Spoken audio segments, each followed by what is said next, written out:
Good day, everyone. Um, you're all welcome to today's class. My name is Abby, and I'll be the one taking the class for today. Before we go into the topic for the day, I'd like to confirm if there is anyone.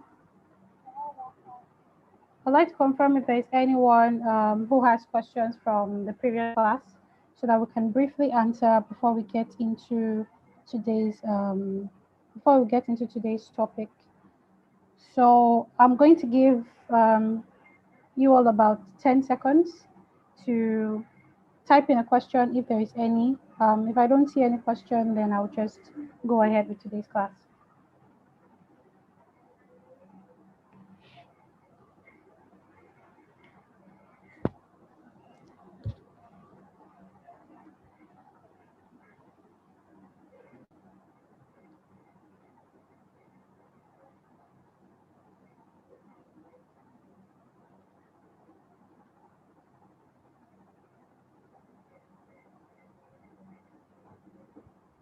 Okay.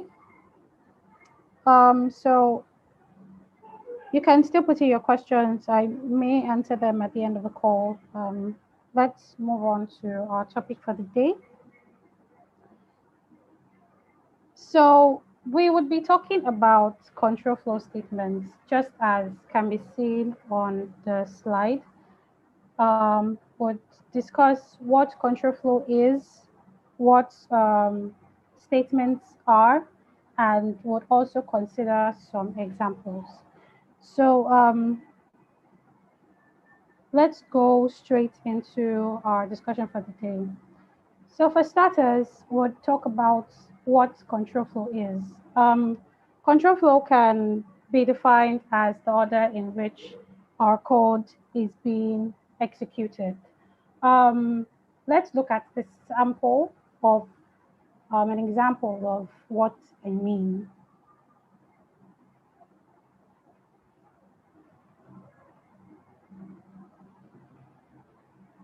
So for starters, we need to create a main method.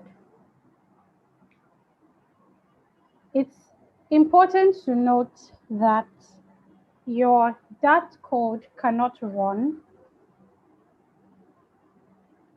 Your Dart code cannot run without a main function. If you write a couple of codes right here at the bottom without executing them inside your main function, it would not run because we can say that the main method serves as an executioner. It is the entry point for your application or your programs. So the main function is very, very necessary in Dart and also in Flutter. Excuse me. So let's um, let's talk about control flow here, right? Say we have a couple of print statements. We talked about prints. We Becca yesterday mentioned a couple of things, so I wouldn't go through them again. So a print statement is meant to display certain code or whichever it is you want in your console. We have our console here at the right. So whatever we write here and we click, whenever we write code here and click run, it will be displayed here in the console. So here's a typical example of flow, right? Say we want to print, let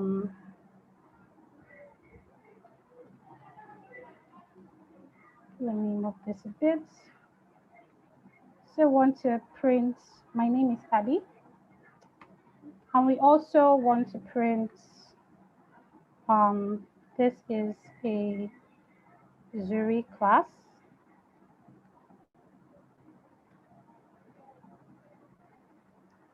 If we, when we click on run,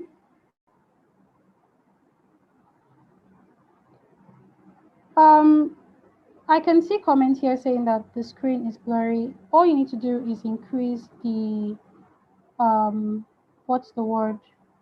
The resolution of your video quality. Just increase it a bit so that you'd be able to see what is on my screen um, much clearer. So when I click on run here, we see here in our console that my name is Abby, prints first, and this is a Zuri class, prints second. This is because when running that code runs sequentially. That is, it runs from top to bottom. So my name is Abby gets to print first, and then this is a Zuri class gets to print second.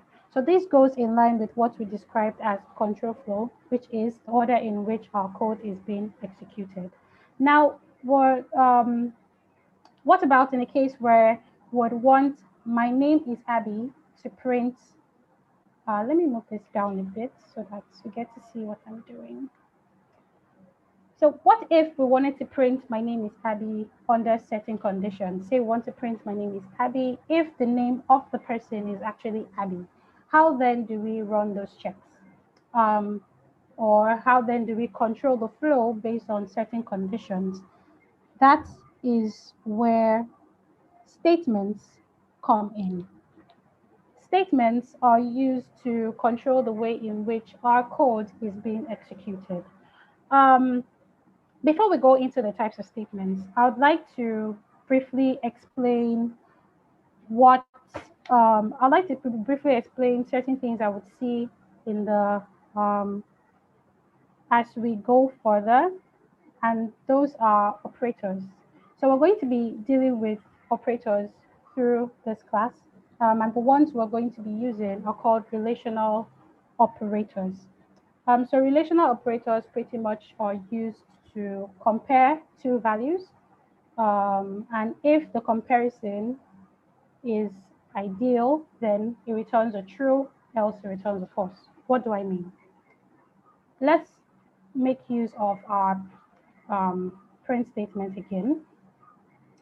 So I guess this symbols I can see on the right, the symbols you can see on the right are very familiar going by our math classes back in the day. We have the greater than symbol, we have less than, greater than or equal to, less than or equal to, not equal to, and negation. I wouldn't be explaining all of them, but once one is explained, the other can easily be applied. So let's say, for example, we want to test out the greater than operator. We have 5 is greater than 2, right? Remember, I didn't state that relational operators return um, only 2 kinds of response. It's either it's true or it's false. So in this case, we're checking, is 5 greater than 2? If I were to ask the question, I'll check the comment section now. If we're to say 5 is greater than 2, what is it going to return? Is it going to return a true or a false?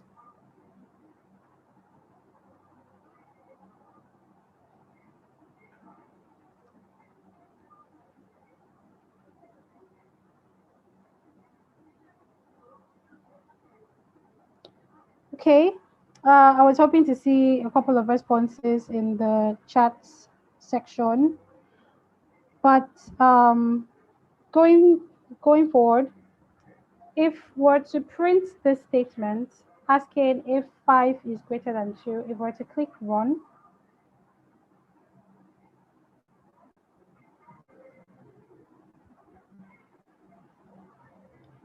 oops,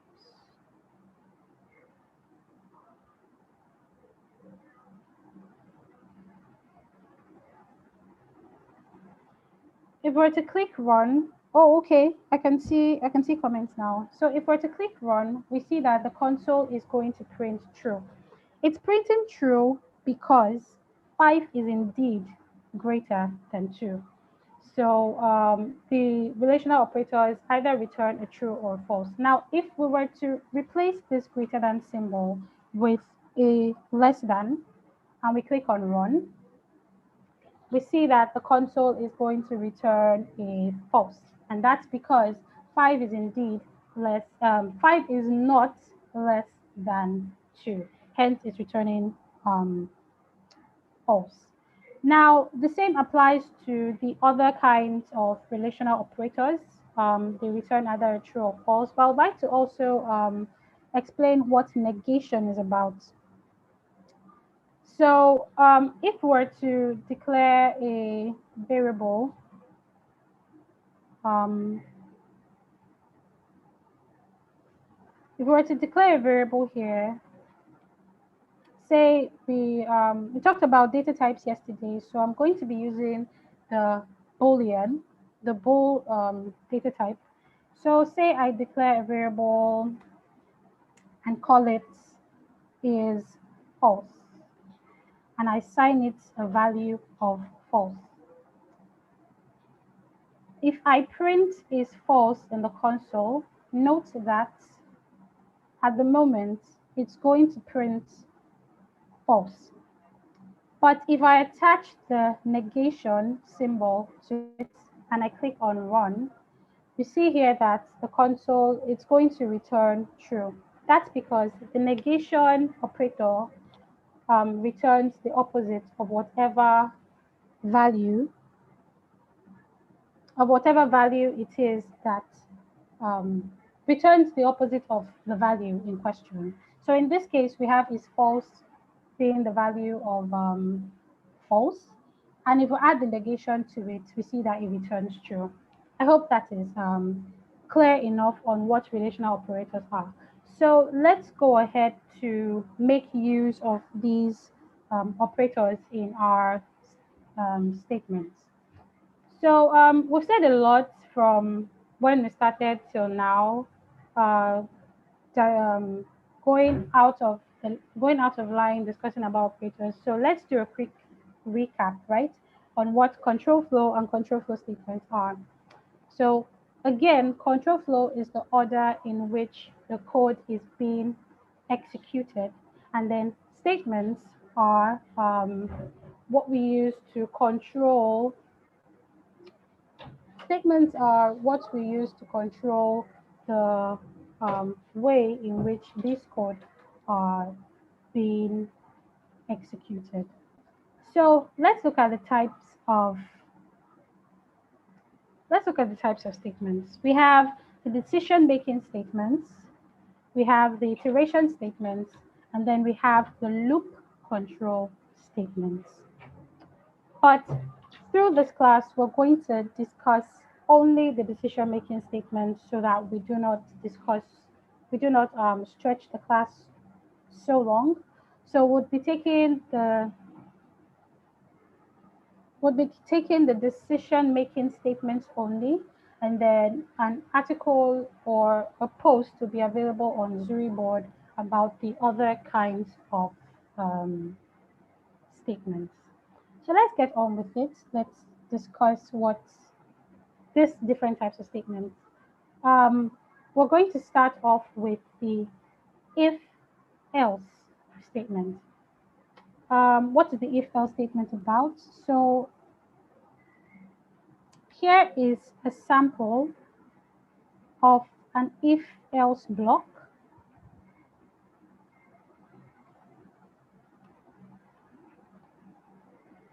This is a sample of an if-else block. Notice the error at the bottom says that this is expecting an identifier. So the if-else block accepts a condition. And if that condition returns true, then the code that we put into the if block runs, else the code that we put into the else block runs instead. Let's see an example. So we have this variable here. Let's make use of it, right? Or let's do something simple. Let's break something down before we go over to using that variable. Say we want to run a code if 2, let's use our relational operators now, right? So we have one of them that is equal to, if we go back to the slide, we see that we have an operator that is equal to right here. This is what represents equal to. So if we were to check if 2 is equal to 2, and we say if 2 is equal to 2, then print it is 2.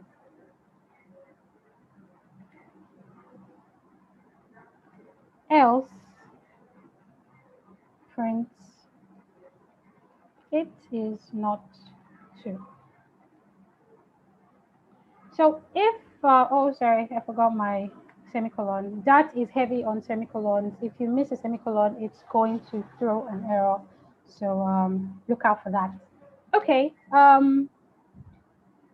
if I were to run this code, um, what would print in the console?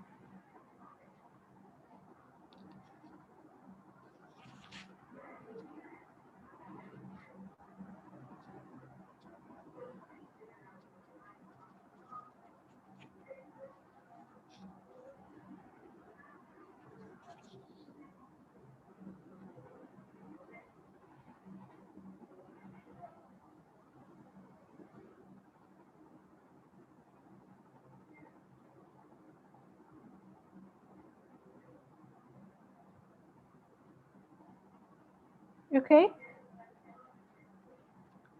yep. So if we run it, we see that it returns it is 2. Yes, you're right. It is 2 is what is printed. Why? Because, let me comment this out.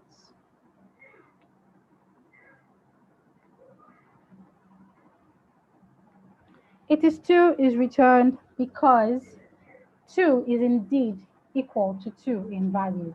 But if we were to change this to 10, for instance, and we click on run, we see that what prints is it is not 2 because 2 is not equal to 10, and that condition was not met. Hence why we would not be seeing it is 2 in the console. So overall, the if else statement accepts a condition. If the condition doesn't return true, then if the condition returns true, then the code that is inside of this if block would run, else the code inside of the else block would run instead. That is it for if else. We also have if else if.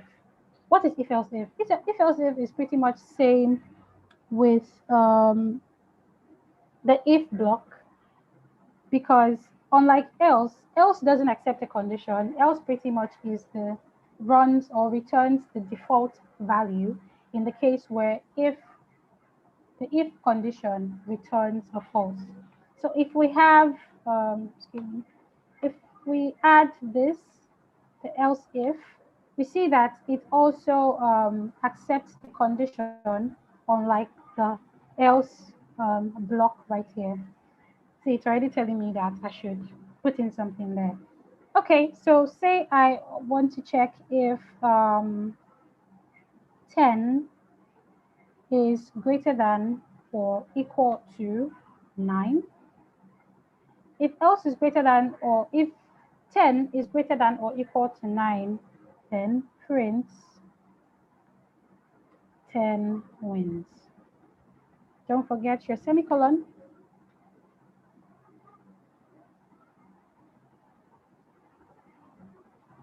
So if I run the code now, see that 10 wins prints in the console. And the reason is the first code did not run because 2 is not equal to 10, which means that this condition returned a false. Now, since this condition failed, it's going to move on to the next condition, which is the else if. And we're checking if 10 is greater than or equal to 9. 10 indeed is greater than 9, hence the reason why we have 10 wins printing in the console. Now, if we were to change this number to 90, for example, and we click on run, we see that it is not 2 is printed in the console because this condition has failed. This condition has also failed. Hence, this is the next code that is going to run. So the else is more like the value that is returned when the conditions that we have put in place fails. Yes, Abdul Samad, you're right. 10 wins, that's the answer. Okay, so let's move on to the last decision making statement, which is the switch case. Switch case is a lot similar to the if else statements, but there is a clear difference, and we're going to see it in a bit. So let's comment this code out. Now, um, let's comment that out. And let's put in a switch case instead. So here is the way in which switch cases are written. So we first of all have a switch. Oops.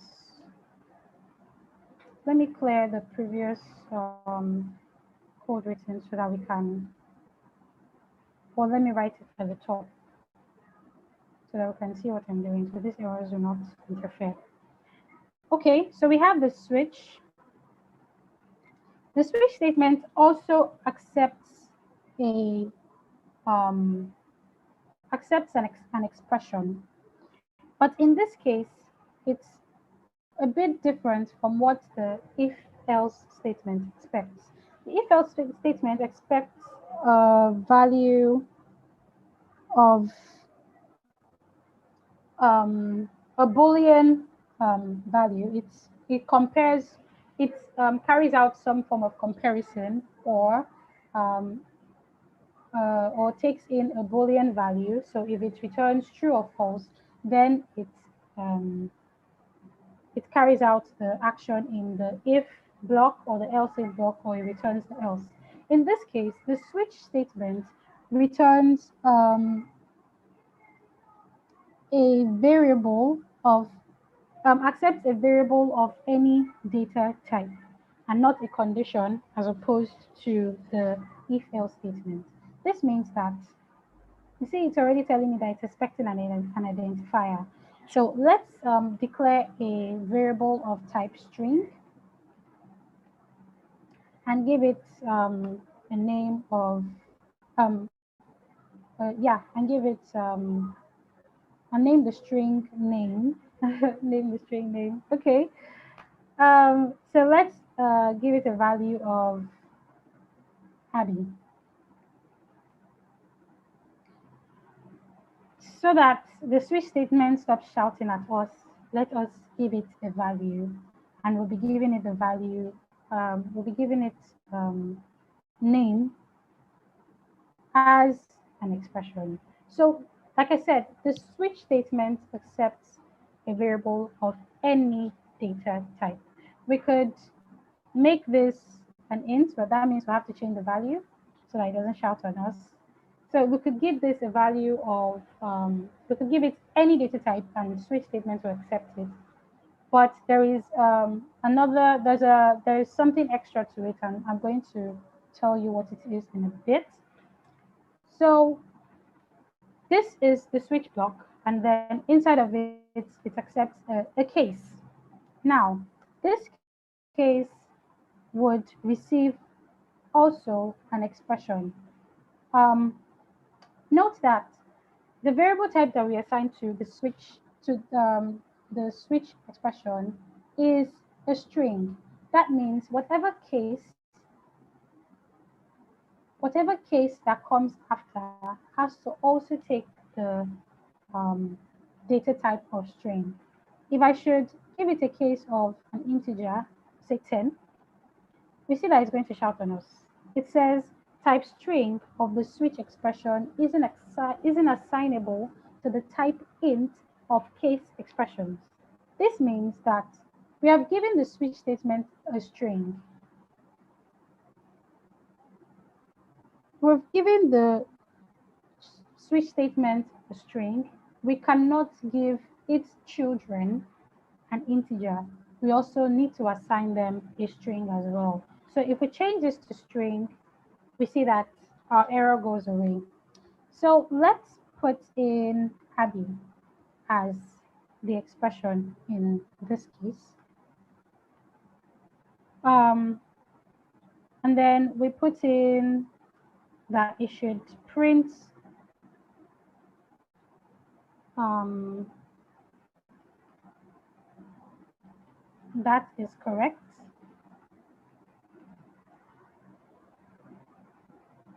Say we have this, right? Now, what is this code going to do? It's going to check the current value of the string name. Whatever the value of name is, it's going to check if it's equal to the case. Let me say that again. Switch accepts a variable, and in this case, we've given it a variable data type string. Whatever value is assigned to this variable, it's going to check through every case in the switch statement to confirm if it is equal to the value of this variable assigned to the switch statement. If it is, then it's going to run the code that is inside of the case. Else, it would either not run at all, or it's going to run something we call a default. So just as we have the else block, like we have it here, that returns a value when none of these conditions or the earlier conditions when they're not met. That's the same way we have default in the case of switch. So the default block returns a value when none of the condition or none of the cases are met.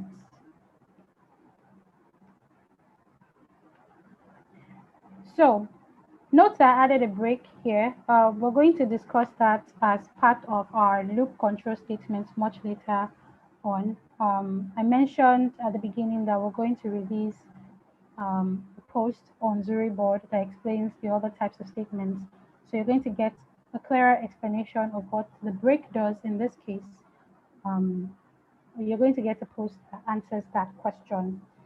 So here now we have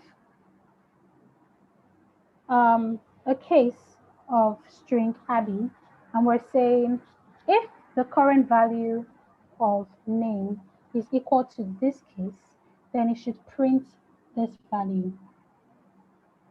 Or let's change this to name found. We can write as many switch cases as we please. We can put in, oops.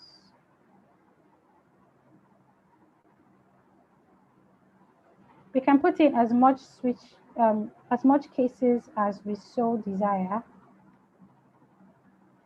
Yes, we know, we're going to change it. So see, it's warning me that I shouldn't use more than one case with the same value, because it's supposed to run a check of multiple, of different values, checking if the value of the current value of name, if it's equal to any, then it's going to print whatever we put in here in the print statement. So let's change this to Zuri. And let's change this to John. So if we click on run at the moment, what value are we going to see in our console?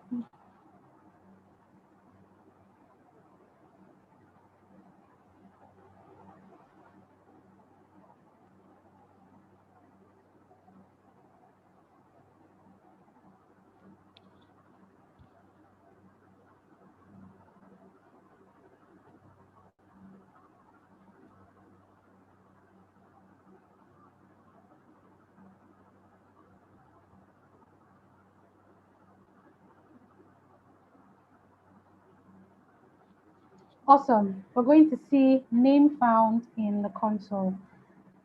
Let me change this to something much clearer so we can easily differentiate the results.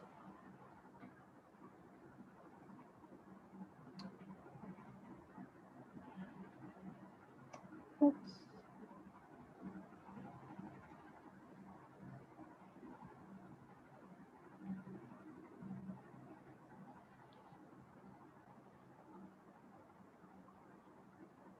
So now let's click on run, and we see that name found is what prints in the console. That is because the present value of this variable is equal to this case. Hence, it is going to print name found. But if we were to change the value of the variable to Zuri, and we click on run, we see that Zuri's name found is printed on the console, and that is because the current value of this variable is now equal to this case. If we were to change this to a name that isn't in any of the cases, if we were to change it to Doe, and we click on run, we see that what prints in the console is no name found because none of the values or none of the expressions of these are cases matches with the current value of name. Hence, the default print statement is what we get to see in our console. So that is pretty much a quick run through of what control flow is about, what statements are, and we've gone through decision making statements, the if else block, the if else if, and the switch case, and we've seen the examples how each of these statements how they work. So if we were to put the switch statement and the if statement side by side, we see that there is um, there is somewhat a clear difference as to the both of them. Now, what cases would we need to use an if or a switch? Now, there are times when, like, look at this code now. It looks really, really pretty and very readable. You can easily tell that you're trying to run a check on if the value of name is equal to this case or this case or that. And if the value is equal to this case, then print this or print whichever applies. But if we were to do the same, what we just did now, if we were to do the same with an if else right here, here is what it would be instead. So we'd be checking if name is equal to Abby,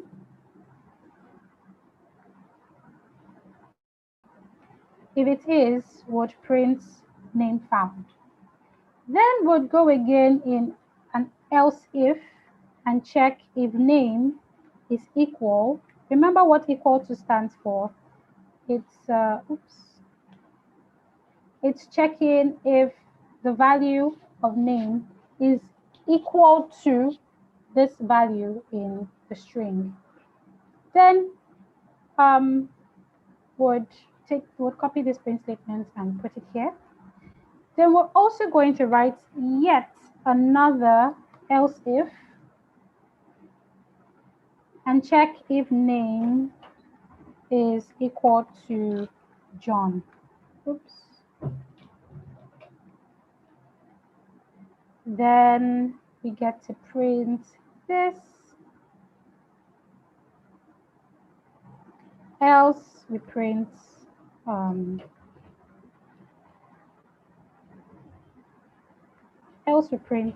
no name found. Now, if I were to comment out this and I run the code, we see this is it's way less readable than how it was for the switch statement. The switch statement was very clear as to what we were doing. But here, imagine having to run multiple else if till you're done running your checks. We see that the code starts to get very unclear as opposed to having this very beautiful switch case here. So if we were to run,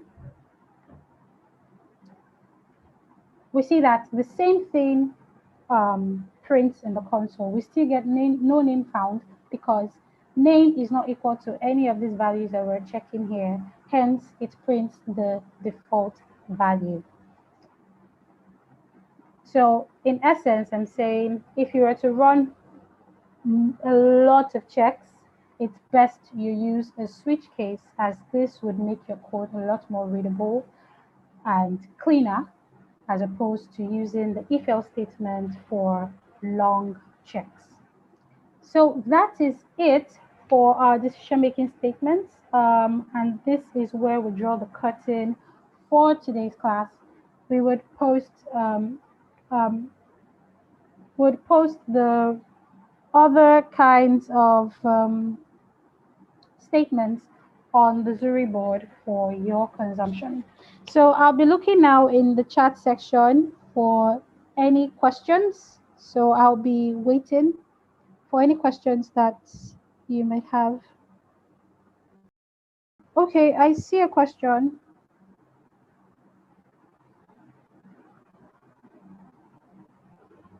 If the if the if statement and switch case are quite similar, can you make a case history where we can apply each of them, or we can just always use any of them in conditions?